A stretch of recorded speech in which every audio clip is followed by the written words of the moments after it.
Happy Friday, friends. I know it's been a couple weeks since I have recorded any updates or any new topics on supervision, mental health, addictions, trauma-informed practice.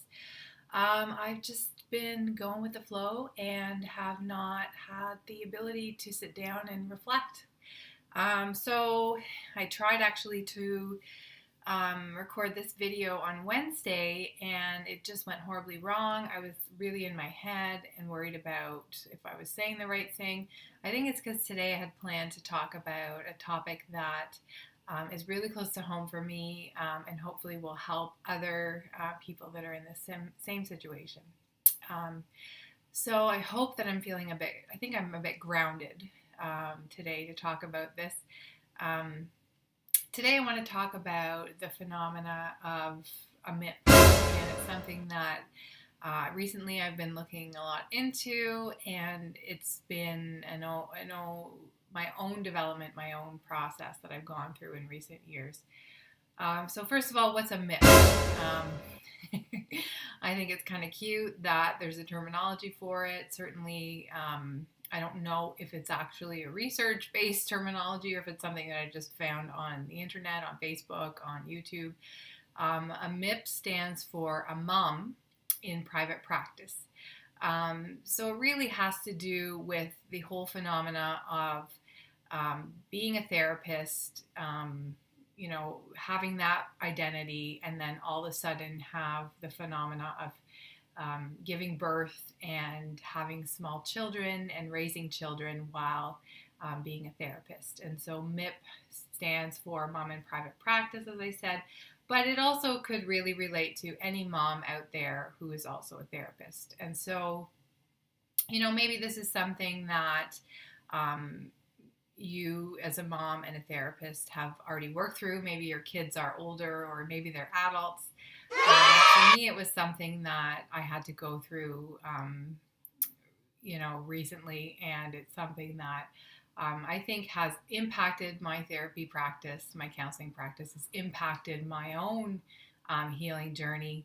But it's something that now I can definitely say that I can see myself going through and coming out on the other side.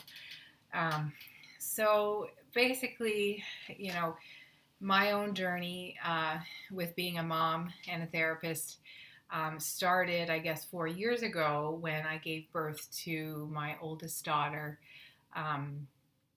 Ella, who is now almost 4.5. So I had been working as a therapist and a counselor for about over 10 years, and had identified a style of practice, had really identified my strengths, had identified weaknesses, and had sought supervision and continued to seek supervision, and had a pretty robust counseling practice in terms of, my own professional identity, what I felt worked, my own ability to partake in self-care, coping with the stress of the work itself and all that stuff. So basically, when I had my first, all that kind of went down the wayside. And as I've shared before in different avenues through social media and through my own experience with other MIPPs and with moms in general, is this whole idea of when I went through my first pregnancy and my first childbirth, I experienced mental health issues, very severe mental health issues. And it was something that I hadn't experienced in years. Part of my journey becoming a therapist, this whole idea of trying to figure yourself out through helping others or through learning about how to help others, you help yourself. Part of any counseling training program, for myself, it included, seeing a therapist for all the way during the training, doing my own wellness, doing my own therapy, making sure that I was mentally well and strong so that I could support others. So I had my first child, and all of that kind of went poo-poo, and Thank goodness that we live in Canada and I was able to take a maternity leave, and so I wasn't practicing during my maternity leave because, frankly, if I lived in other places in the US, for example, I don't think I could have gone back and practiced after a few weeks. And that was simply just because I was dealing with a lot of symptoms that many women deal with in their postpartum year and beyond. So, how did that change myself and my mental health, and how did that change my identity as a therapist? Well, first of all, as a therapist working with families for 10 years before having kids myself, I always thought in the back of my head, in the back of my mind, that these families were dysfunctional and that they just weren't doing what they needed to do to cope. And so then my approach would be to help, whether working from a family systems model or other models, to kind of, sort out the dysfunction and help to problem solve and help to be more functional. What I soon discovered when I had kids is that it's easier said than done, right? So giving advice to families now looks very different. So, recognizing the challenges that come with child rearing, recognizing the whole idea that sometimes problem solving doesn't really work. You try everything and still things go horribly wrong. You deal with a whole bunch of judgment and guilt, particularly, mothers judging other mothers, mothers judging themselves. Very often, what I've learned from working with other women and myself is that you tend to be your own worst critic, right? So people obviously can judge you, but more often than not, when you're in a situation, you're the one that's being hard on you. So being a counselor and dealing with mom guilt is something that can be hard at times. So that's one thing. The other thing that I experienced was this regression and this needing for my mom all the time. And, I have a pretty good relationship, pretty healthy relationship with my mother. She was incredibly supportive during my postpartum journey. I think I saw her every day, if not every other day. And I would bring the baby. Often I would walk over there and bring the baby to see my parents and to hang out. And so I became very childlike and very dependent, and I lost my identity in that way. And that actually, was not, at times it kind of contributed to my guilt because I felt that I should be doing this on my own, and I felt quite inadequate, that I literally could not function without my mother. And so that was, I've always, for those that know me, I'm not a very dependent person. I don't depend on my parents very often. I'm very self-sufficient. So now all of a sudden having a small child and having to rely on my mother was something that was quite difficult for me. And I had a lot of self-doubt in that regards. So looking at your shifting identity, looking at this regression that's happening, looking at dealing with mental health issues, and then also this concept of dealing with the mental load. So as a mom, even now, you have to be, or you take on the role of the planner for the whole family. So for example, what are we going to eat as a family? What activities have we planned for the week? Whose birthday party is it that we have to remember to buy a gift for? All of that, dads and other partners partake in that as well. But there's always one person, it's usually female in the family, that takes on that mental load. And that can be incredibly stressful, right? This whole idea of you're always looking at the big picture, you're always planning. And then mom sometimes can take on way too much, and that's where you get kind of frustrated and can become angry with other family members, partners in particular, for maybe not remembering or for texting you in the middle of a session to ask where the gymnastics outfit is, for example. It's like, why am I supposed to know that? Well, because as a mother, you know that, right? You're the one that probably went and got the outfit or washed the outfit or had that all together. And so, the mental load is something that can really contribute to stress.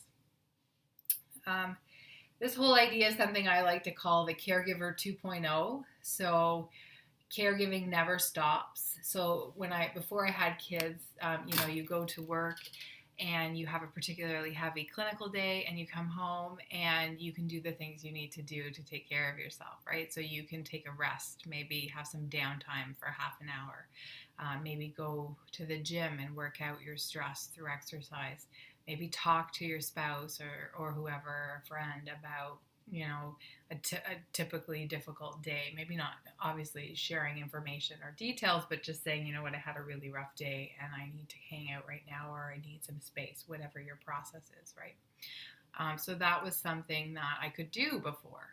Now I consider practice to be the part of the break that I have. And so when you go home at the end of the day, and you need that break, you can't necessarily have that break because you have little ones that are depending on you. And so for a few hours, you have to play with them and feed them and bathe them and do all that fun stuff. And as a mom, you want to be engaged and you want to have the energy to do that, but sometimes you just don't have the energy. And what ends up happening is you experience this caregiver fatigue, right? It's like, when do I get to stop looking after other people? When do I get a break, so to speak? And that's something that can be very problematic.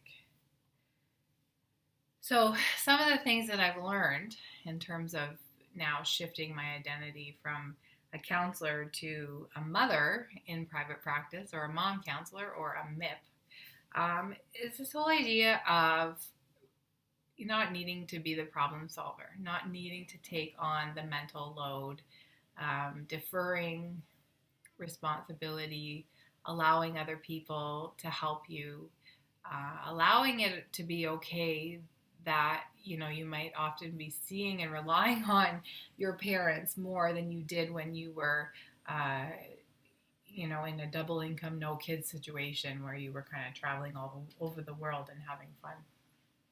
Learning how to have fun in situations that maybe you would not want to do, right? So for example, having fun on the playground, having fun taking day trips to the park or to the zoo or to other family-friendly environments, finding joy in that, not taking on, learning how to practice really good self-care where you're not taking on the need to care for everyone and you're allowing to say, no, I can't do this right now. Taking a break, so going away, getting out of this role, literally leaving town if you have to, and if you can't, then maybe just taking a break for a few hours, whether it be joining a class, getting your proverbial nails done, whatever that might look like for you, seeking out other outlets, so seeking out support. One of the things that has really saved me in recent years is having mom friends and not being their therapist, right? That is something that is very essential, to be able to complain about your kids, to be able to also share in the joy of your kids, to give advice to other moms, but also get advice from moms. And to recognize that we're kind of all, I know this sounds cliche, but we're all in the same boat, particularly in the early years when you're dealing with physical changes from hormones in postpartum period, mental health changes, and then this whole idea of needing to be on and attending to a little one can be quite tiring. So it's not a sprint, it's a marathon, and we need to do it together. And then the last thing is seeking out support from other therapists, either other MIPPs, other mothers in private practice, or other therapists in general, and having a social support in that role as well. And I think that it's important that you nurture all of your identities and try not to let them blend. And that's especially important if you've chosen working with new moms or working with moms as part of your practice. For me, it's something that I'm very passionate about, but it's something that can be very, it hits close to home, right? This whole idea of how am I supposed to help someone else when I've gone through it myself? So it's a double-edged sword. So I've gone through it myself, so potentially I can partake in empathy and, um, really appreciate what the person's going through. I can advocate for women who are going through their postpartum journey. I can help them negotiate care with other healthcare providers who maybe are not appreciative of the nature of maternal mental health, or are stigmatizing, or are misinformed, and quite frankly can be very unhelpful. So I feel like I am a good person to access for support in that respect. I truly understand what it's like to walk in your shoes. The other side is that I try not to over-identify, right? Everybody goes through their own experience, and even though I've gone through it, doesn't mean that I know exactly. So this whole idea of how do I empathize without over-empathizing, and I guess it really has to do with just checking yourself all the time.